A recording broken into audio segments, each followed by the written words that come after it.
How to check if you have violated Facebook rules. If any day you are a Facebook user and you would like to check if you have violated Facebook rules any day, just follow the following steps.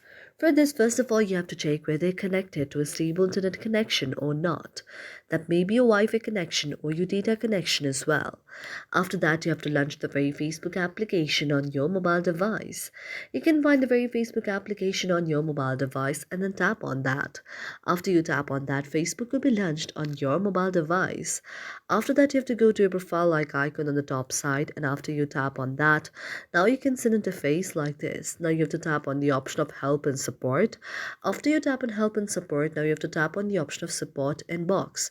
After you tap on the option of support inbox, you can see an interface like this.